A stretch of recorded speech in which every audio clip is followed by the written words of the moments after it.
Ah, bom, aqui eu fiz um ensaio interessante. Vamos ver se é interessante para vocês também. Vamos considerar que uma pessoa esteja aqui no dia 31 de dezembro, no finalzinho do ano. Final do ano, quase meia-noite ali, faltando pouquinhos segundos para meia-noite. E essa pessoa está olhando na direção do Big Bang. Big Bang o que é? Dizem que seria o início do universo. Né? Eu não gosto muito dessa hipótese de que Big Bang foi o começo do universo. Eu acho que ele foi um acidente dentro do universo. Eu acho que aqui tem um Big Bang, lá dentro tem outro Big Bang, lá dentro tem outro. O universo é uma coisa tão grande, né?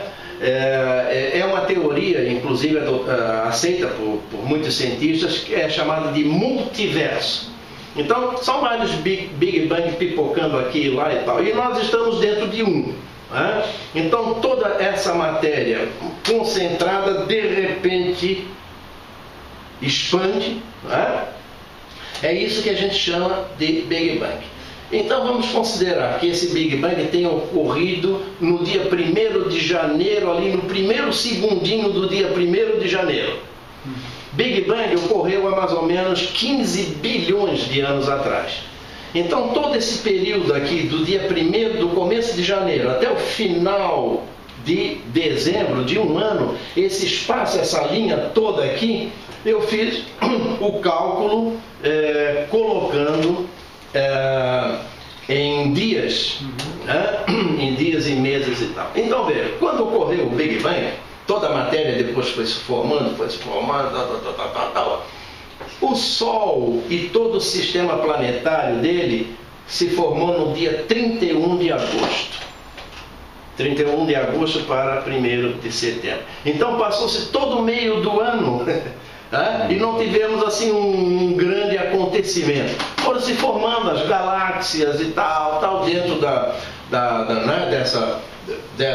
dessa região que o Big Bang chegou e tal. Mas no dia 31 de agosto era que o Sol e o Sistema Solar estavam sendo formados. No dia 7 de setembro, aquilo que a gente pode considerar de vida mais primitiva possível foi que começou no nosso planeta Terra, no dia 7 de outubro. Depois temos um espaço aqui, vários acontecimentos e tal, e eu dei um pulo para aqui, ó. Dezembro, dia 6 de dezembro. Dia 6 de dezembro nós tivemos um vulcanismo tão grande no nosso planeta, e provavelmente foi um impacto de um asteroide, né?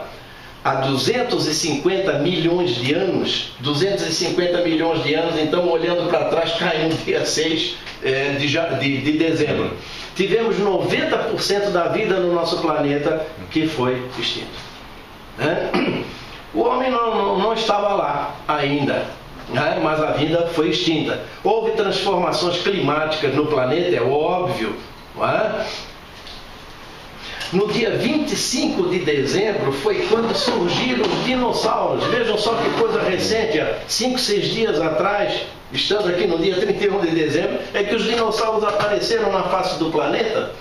E o mais interessante, eles duraram apenas 4 dias, porque no dia 29 eles foram extintos. E é bem provável por causa também do impacto de um asteroide há 65 milhões de anos atrás. E que extinguiu 70% da vida no nosso planeta. Não só os dinossauros, mas 70% da vida toda existente. Veja, no dia 25 de dezembro, o Pangeia começa a se partir. O que é o Pangeia? Pangeia era uma terra formada por todos os continentes juntos. Gradativamente o Pangeia começa a se partir e os continentes começam a se afastar entre si. Caso, por exemplo, da América do Sul e a África, né? Se a gente pegar a América do Sul e juntar com a África, veja que é o côncavo e o convexo ali, cabe direitinho um no outro, né? Então, surgem os primeiros mamíferos, os insetos, no dia 25. Veja que é uma coisa muito recente, né? Agora, chegamos no dia 31, minha gente, aí olhando para trás, esses 2000 anos, ou vamos até um pouco mais atrás, um pouco, o chamado Homo sapiens teria surgido às 11 horas da noite do dia 31 de dezembro, há 1 hora atrás apenas. Então veja como o ser humano é recente na face do planeta. É recente. Há 1 hora atrás, às 11 horas da noite, estaria surgindo o Homo sapiens. E essa história toda que nós conhecemos, de 2000 anos para cá, Jesus, religiões, né? E Império Romano, e Mesopotâmia, e tudo isso fica concentrado, sabe em quê? Nos últimos 5 segundos de lá para cá, de lá para cá, últimos 5 segundos, às 23 horas, 59 minutos e 55 segundos, estaria nascendo Jesus, e toda essa história que nós conhecemos do cristianismo para cá, e todas as religiões e tudo mais. Esse campo do conhecimento que a gente chama de ciência, Galileu Galilei para cá, mais ou menos, Isaac Newton e tal, é coisa assim de fração de 1 segundo para cá. Coisa muito recente. Agora, vejam como o nosso conhecimento do universo, o nosso conhecimento do planeta Terra é tudo ainda muito incipiente para nós querermos dominar o planeta e dizer que nós somos capazes de evitar a mudança climática. Nós já tivemos, pelo menos nesse período aqui, nós já tivemos pelo menos 3 ou 4 grandes glaciações, eras glaciais. O homem não estava ali. E quando ocorre um período glacial, que a temperatura vai lá embaixo, temos depois um período interglacial, que é um período de esquentamento, que leva mais ou menos alguns milhões de anos, como levou a glaciação. Depois, então, existe um período de resfriamento e depois um esquentamento. Então, são ciclos pelos quais a Terra passa de esfriamento e esquentamento. Entende? Então, esses ciclos são conhecidos. Existem as eras glaciais e os períodos glaciais. Era glacial é coisa de milhões de anos. Por exemplo, a última grande glaciação levou uns 100 mil anos. E agora estamos entrando, depois então houve um período glacial que acabou mais ou menos. Período glacial então seria algo de 1000 anos, digamos. Algumas dezenas, algumas centenas de anos, chama-se período glacial. Não é um período tão grande assim como uma era glacial. O último período glacial terminou há mais ou menos 15 mil anos atrás. E agora os dados científicos estão apontando para um novo período glacial.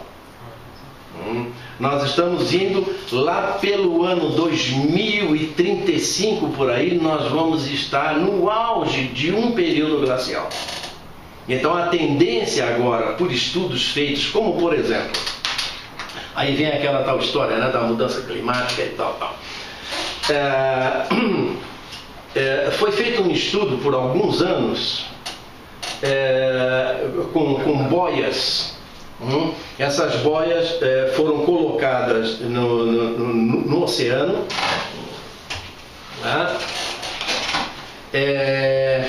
Elas vão até uma determinada profundidade, mais ou menos uns 2.000 metros por aí, e depois então elas são carregadas por correntes marítimas. Depois, mais adiante, por uns 9 dias, mais ou menos 9 dias, 10 dias, elas são infladas e começam a subir. E aí vão medindo a salinidade dos oceanos e a temperatura. E qual a conclusão que se chegou? As águas dos oceanos estão esfriando. Ora, se as águas dos oceanos estão esfriando, nós temos 71% de superfície de água no nosso planeta. Ora, então essa água está em contato direto com a atmosfera. Então ela vai influenciar a atmosfera e já está influenciando. Então a tendência da atmosfera, dos climas, é resfriamento. As águas dos oceanos estão resfriando. É o inverso do que se propaga. É o inverso do que se propaga. Por quê? Porque esse tal como é que se chama? IPCC, né? Que é a sigla inglesa que significa... Instituto, alguma coisa. Né? Que é uma comissão formada pela ONU, né? Com a participação de países que mandam seus representantes. Né? Mandam seus representantes. Agora vejam só como é interessante. Intergovernamental, esse é de Isso, Instituto Intergovernamental, Comissão Intergovernamental e tal. Mas vejam, um trabalho científico não se pode fazer com pessoas que pensam a mesma coisa. Um trabalho científico, você tem que botar à mesa aquele que pensa nessa direção, aquele que pensa na outra, aquele que pensa naquela, para debater. E o IPCC não, todo mundo pensa na mesma direção, porque todos vão para lá para confirmar o aquecimento global. Beleza. Por quê? Porque é a questão digamos assim, do poder, né? Dos poderosos não deixarem os países emergentes, né, e menos capacitados crescerem. Eu vou citar um exemplo para vocês, né, relacionado com essa questão do IPCC também. Vocês, hoje em dia, já ouviram falar no buraco da camada de ozônio? Não, né? Acabou, né? Acabou, parece que está tudo resolvido. Se vocês forem na internet e colocarem lá, vocês vão ver algumas manchetes assim: buraco da camada de ozônio está se recuperando. Camada de ozônio está se recuperando. Está se recuperando. O que foi isso? Protocolo de Kyoto, Japão, 1900, não estou lembrado agora bem o ano, 92, parece uma coisa assim. 93, alguma coisa assim. 92 foi a Rio? 92 foi a Rio. Deve ter sido 2002, por aí. Alguma coisa por aí, O protocolo de Kyoto, então, estabeleceu, todos os países reunidos lá, né, tal, estabeleceu um percentual que você poderia jogar, então, de gás carbônico para a atmosfera. Se eu não me engano, seria 5% daquilo que foi colocado em 1970 ou 1971.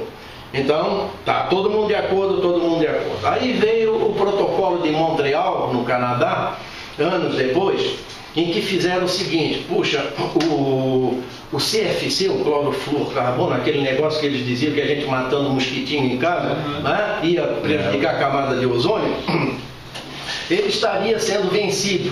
E qualquer, quer dizer, os direitos, né, de fabricação e tal estavam sendo vencidos e tal. Então, os países poderosos que fabricavam esse CFC e vendiam para os menos favorecidos, inventaram essa onda do buraco da camada de ozônio, para fazer o seguinte: o pessoal lá no protocolo de Montreal assinou, todo mundo, ninguém vai produzir mais o CFC não, pronto, acabou, não vamos. Aí o que eles fizeram, os poderosos, passaram a fabricar outros gases. Com um valor bem maior. Provavelmente. E aí os países menos industrializados passaram a comprar o gás dos mais... Quer dizer, continuou tudo igual. Continuou tudo igual. Não mudou nada. Eu até nem vejo isso como é que é? É muito mais o poderio da indústria do que dos governos, porque você desvincula hoje, pode ver a mão de obra, só assim, faz com que a industrialização foi para a China. Sim. Então, mas sim, é um jogo político e econômico. Político no sentido dos poderosos continuarem poderosos e não deixarem os outros emergentes se tornarem grandes. Né? E econômico justamente porque foi criado até um negócio, uma espécie de bolsa de valores, que é chamado como crédito de carbono. Crédito de carbono. Ou seja, tem até site na internet que você pode comprar os créditos de carbono. Quer dizer, o país pode comprar do outro crédito de carbono. Existe uma espécie de bolsa de valores, que é uma bolsa de Chicago, que é uma das mais famosas, que é o seguinte: o país poderoso, então, está poluindo, passou daquele limite do protocolo de Kyoto, então o que ele faz? O país menos industrializado não chegou naquele limite, então ele tem crédito para gastar. Aí ele compra os créditos daquele país. Para fazer a média global. Para fazer a média, dizer que está dentro da questão ambiental e tudo mais. É chamado de crédito de carbono. Então vejam, é tudo uma jogada comercial. E com relação a esse IPCC que diz que está havendo aquecimento global, eu até fiz uma anotação aqui do ano, foi 95, O que aconteceu? Uns hackers conseguiram entrar no site de uma universidade inglesa que era o braço direito do IPCC, essa questão do aquecimento global. Aí o que os hackers viram? Milhares de e-mails trocados entre eles, articulando maneiras de mudar os dados para fortalecer o aquecimento global. E em 95 teve um deles, até eu queria ver o nome aqui, vocês podem pesquisar também, está na internet por aí, Phil Jones. Esse episódio ficou chamado de Climategate. Climategate. Phil Jones, ele foi para a imprensa e realmente ele era um desses pesquisadores, né, do aquecimento global. E ele realmente confirmou que havia essa trama toda para fortalecer a ideia do aquecimento global. Eles receberam, até 95, eles já tinham recebido 22 milhões de dólares. E aqueles que tinham dado esse dinheiro, as indústrias, basicamente eram as indústrias do... como é que se diz? Aerogeradores, que são essas turbinas eólicas. As turbinas eólicas.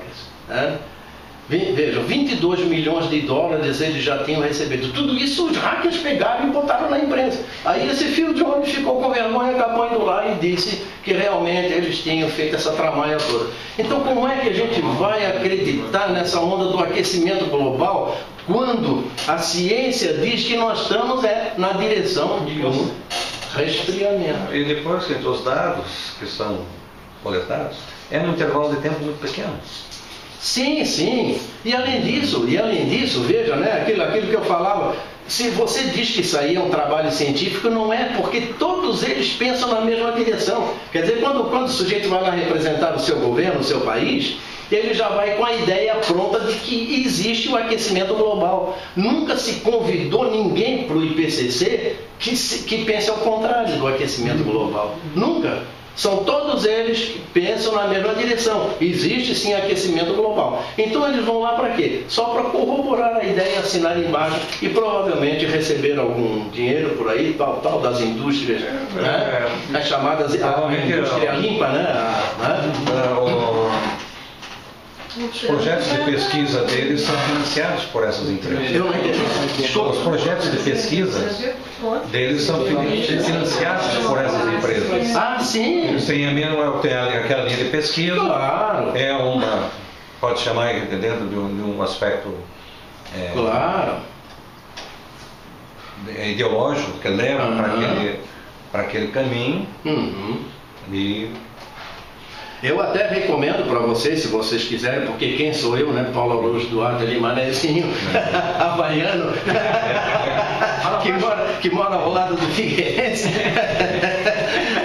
que estudou e trabalhou aqui na USP. Quem sou eu para dizer que não existe aquecimento global, que tudo isso é bobagem? Mas isso aqui são dados concretos que eu estou passando para vocês. Agora, eu posso recomendar um nome para vocês pesquisarem na internet, que ele é muito bom, é um professor da Universidade de Alagoas, é muito bom, Luiz Carlos Molion.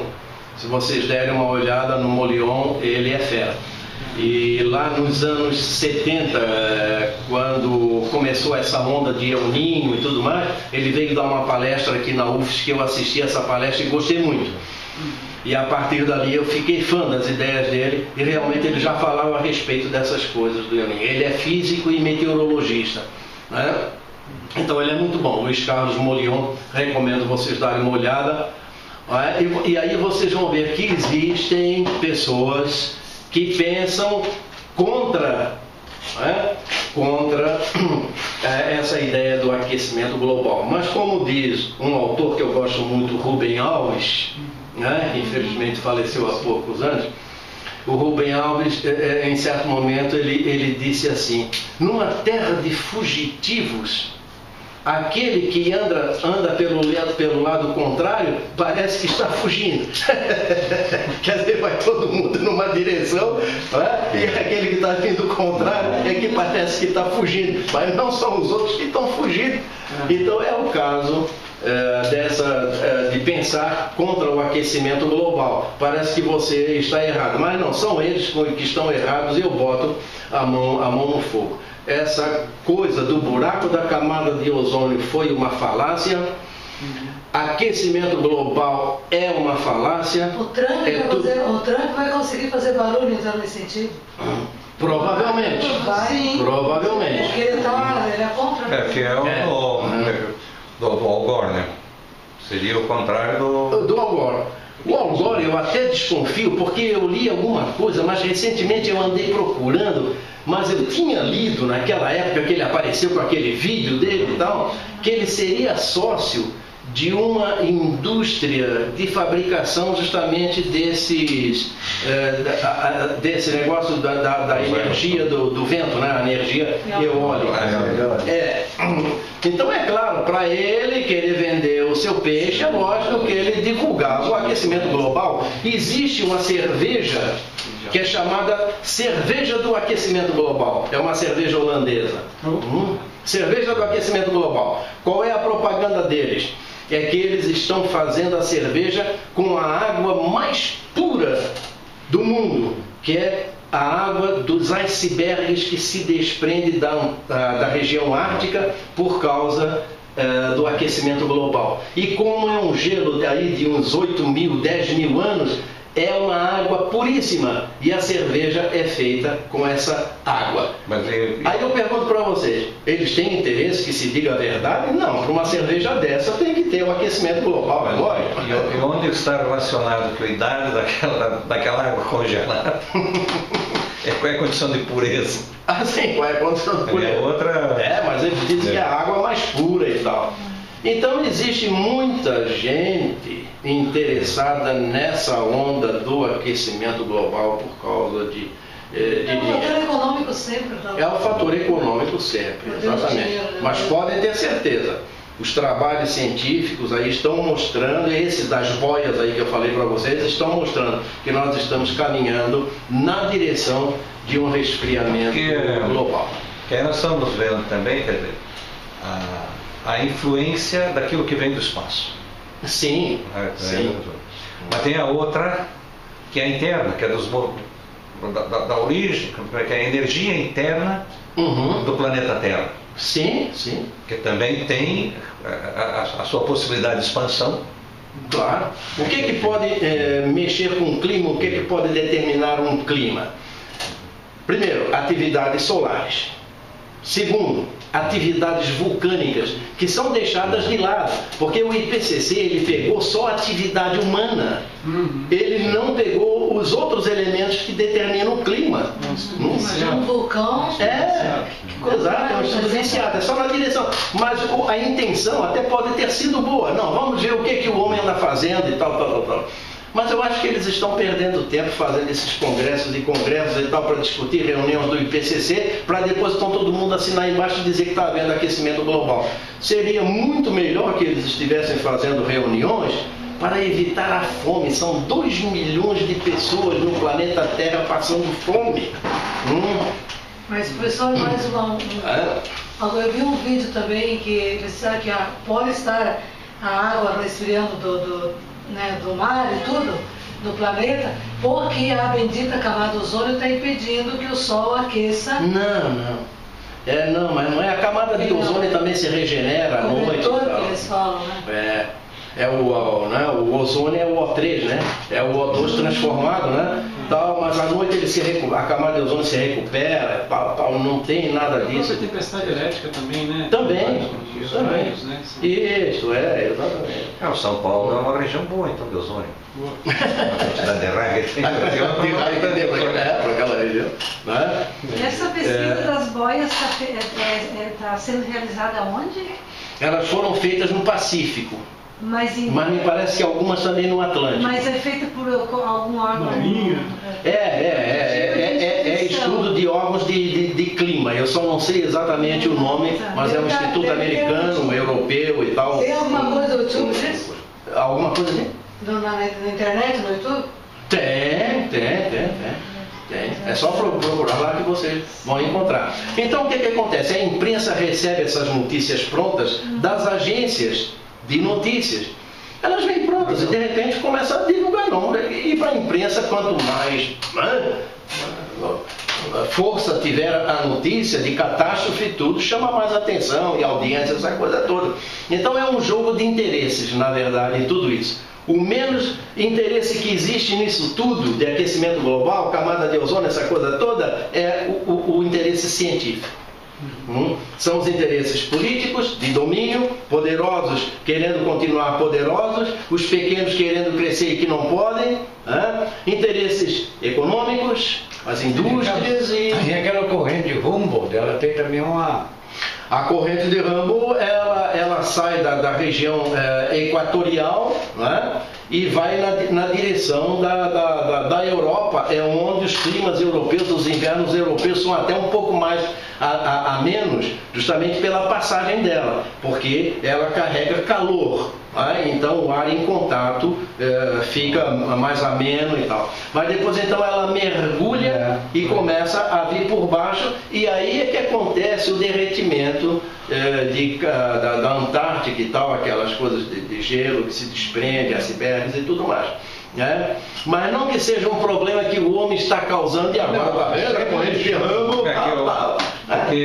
Porque é outra visão que você tem generalizada, é de que o degelo é por causa da superfície externa, mas pode também estar relacionado a algum fenômeno interno. Sim, que não é observado. Que não é observado, exatamente. Nessas regiões, coisas assim que... Muita coisa influencia nas mudanças climáticas, né? O Sol, né, como eu dizia, esses movimentos que o Sol executa, que a Terra executa, por exemplo, um dos movimentos é esse balanço assim, ó.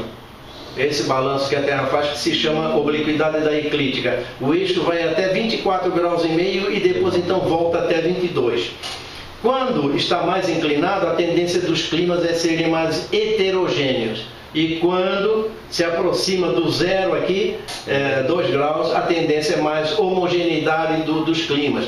Mas existe também uma coisa, o hemisfério norte tem mais terra do que água, o hemisfério sul tem mais água do que terra. Então essa distribuição de águas e terras também faz uma diferença na questão climática. Então não se pode falar em média de temperatura no planeta Terra, porque não dá.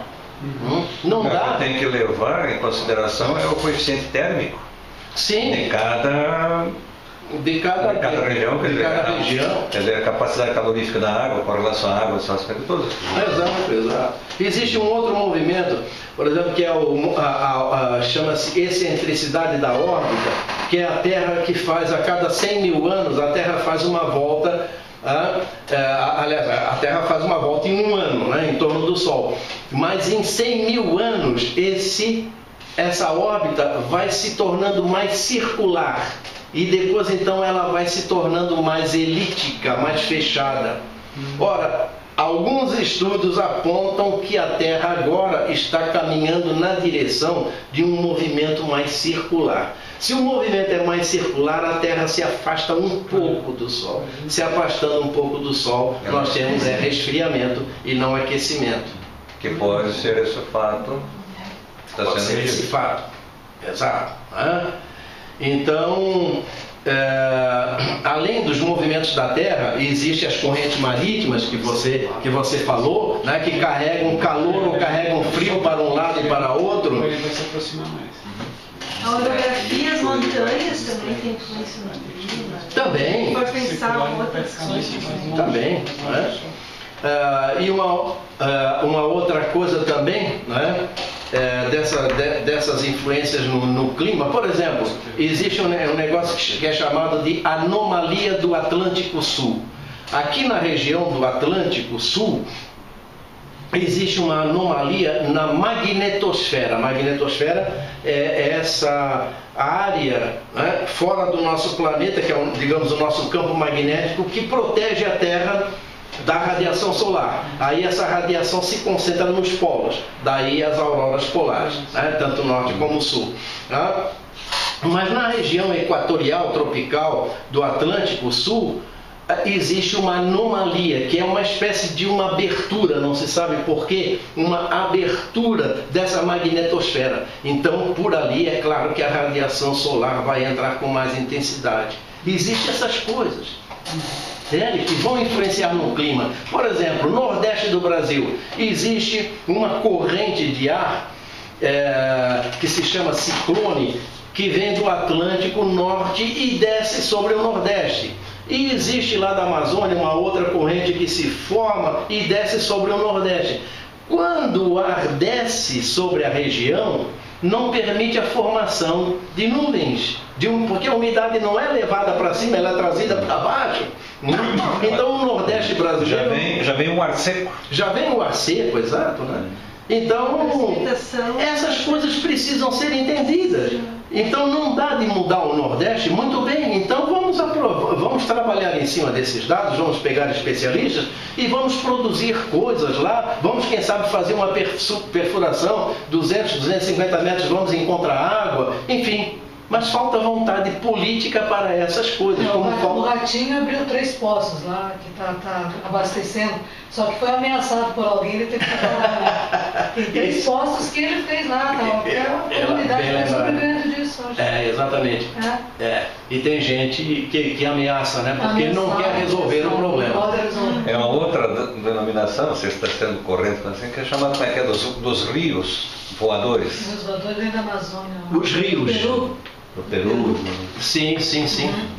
Então há muita coisa, né? Existe uma coisa que se chama de oscilação decadal do Pacífico. O que é? A superfície do Pacífico, que é o maior oceano, né? Se nós temos 71% de superfície de água no nosso planeta, 33% é o Pacífico. Então, praticamente a metade. Então, a superfície do Pacífico, em épocas, sofre alterações de temperatura que a gente não sabe ainda o porquê, que é o chamado El Niño e Laninha.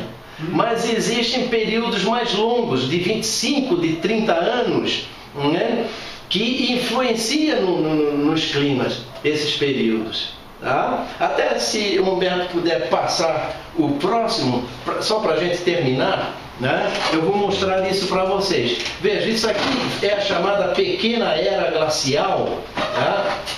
Que foi um período glacial de 70 anos, de 1645 a 1715, portanto, em plena Era Medieval. Né? Nessa época aí nós já tínhamos o quê? Copérnico, Galileu Galilei, essa turma boa toda lá do passado. Né? Isso aqui coincidiu com pequena atividade solar.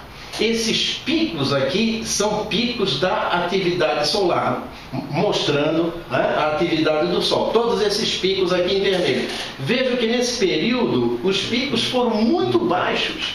Então isso coincidiu com uma pequena atividade solar. Ora, isso pode se repetir em outras épocas, entende? Assim como o Sol teve picos de 70 anos, tem outros picos menores, às vezes de 70 anos, 80, 90, 100 anos de máxima atividade solar. Aí então vem um período de esquentamento. Né? Então essas coisas dependem da natureza, não é o homem por causa do carbono e tal que está botando na atmosfera que vai ser responsável por isso. Só atividade. Né? Já viu o próximo ali? Ó, a dúvida, a leitura desses picos é por causa das manchas? Por causa das manchas, exatamente. Como se fosse uma leitura da palma das mãos. Da palma das mãos, exato. Porque a atividade solar é medida pelo aparecimento de manchas. Quanto mais manchas, mais pontinhos aparecem no Sol, mais significa que ele está no seu interior em atividade. E esse período aí foi com baixíssima atividade solar. Agora vejam, revista Time, em 3 momentos. 1945, ela dizia que o mundo está fervendo. 1977. Não, mas ali estava fervendo, era a Segunda Guerra Mundial. Depois, praticamente aí o quê? De 30 anos, o grande resfriamento global. E depois, em 2006, mais ou menos aí mais 30 anos, né, uma reportagem especial sobre o aquecimento global. Esquente e frio, esquente e frio, esquente e frio. Esquente e frio, esquente e frio, esquente e frio, exatamente.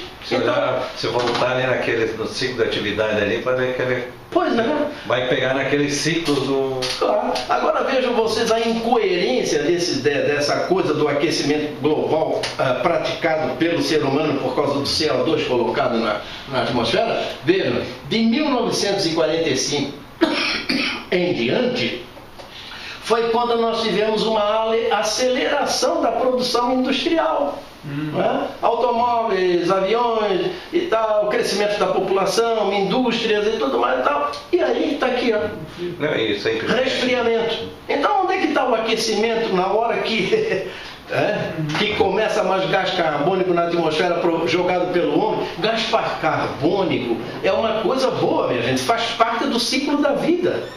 Se a gente tirar o gás carbônico, acabou a vida, né? Porque ele faz parte do ciclo da vida. O veneno mesmo são outros gases, como por exemplo o enxofre, que ele entra em combinação com gotículas de água, forma aquele dióxido de carbono e depois então isso aí é jogado pela chuva aqui para baixo e a gente começa a respirar esse negócio. Dióxido de enxofre. Vai chuvar. Esse sim, que vai lá para o pulmão e tudo mais e tal. Né? Agora o carbono... Uma conclusão que eu venho tirando aí com relação ao jornalista, que é a pessoa que informa. Parece que eles não têm memória. Porque eles falam do fato em si como se aquilo fosse naquela corrente. Sim, exato. Sem analisar. Sem analisar, porque a proposta não é essa, a proposta é só dar a notícia, né? Ele é um empregado da empresa para dar a notícia, não para analisar a notícia. Ele não analisa, ele dá a notícia. Nem para questionar, senão... E nem para questionar, é a cabeça do povo. Agora, como é que é a avaliação do direito à resposta? Ele dá uma notícia do A e do B, né? Porque assim, qualquer ventinho que dá hoje é o aquecimento global, né? É o aquecimento global. E veja, a gente ouvir isso. Depois dessa ventania, aqui o mundo vai acabar. Isso, Então, exatamente. Até porque hoje também as notícias correm com mais facilidade do que antigamente, né? Sim. Então é mais fácil as pessoas se apavorarem. E outra coisa também, por esses dias eu via, depois daquela ventania que deu aí, né? Eu vi uma discussão lá num canal da televisão, um canal local. E estavam lá falando sobre ciclone, se é extratropical, se é subtropical, se é isso, é aquilo, isso aí não importa. Na minha época de guri, a gente chamava isso de vento sul. Mas assim, é o vento sul. É o vento sul, é ventania. Agora, aí criaram, né? É o ciclone extratropical. É um vento. É um vento. Agora ciclone, então as pessoas pensam que isso aí é coisa nova, tá vendo? É do aquecimento global. Agora começou o ciclone extratropical por causa do aquecimento global. Bonitos, né, pá? E não tem nada disso. Não tem nada disso. Agora, nunca aconteceu, né? Nunca aconteceu. Claro, nunca aconteceu também desde guri. Nunca aconteceu, mas um dia acontece. Entra muito tempo atrás, tem acontecido. Claro. Tá bom? E é interessante também que as pessoas não observam mais a natureza, né? Sim. Elas querem dar apenas nome de ciclone, mas assim, a percepção do que é o vento, Sim. ou a percepção do que é algo nas estrelas, parece que não se olha mais. Não se olha para uma tela e se diz que é isso. Agora você sentir aquilo não. E nós estamos muito acostumados a receber a informação pronta, o que é uma preocupação na gurizada de hoje, na formação da gurizada de É uma hoje. coisa imediata e E é curta. proibido pensar e questionar. É proibido pensar e questionar, exatamente. Não pergunte. Em livros didáticos eu já vi a onda do aquecimento global aí. E a gurizada bota isso na cabeça. É o homem pagou tal. Não, mas vamos botar essa gurizada para pensar também, para questionar. Ah, joia? Gente, era isso que eu tinha. Me desculpe aí se eu fui um pouco longo, mas. Não, foi brilhante.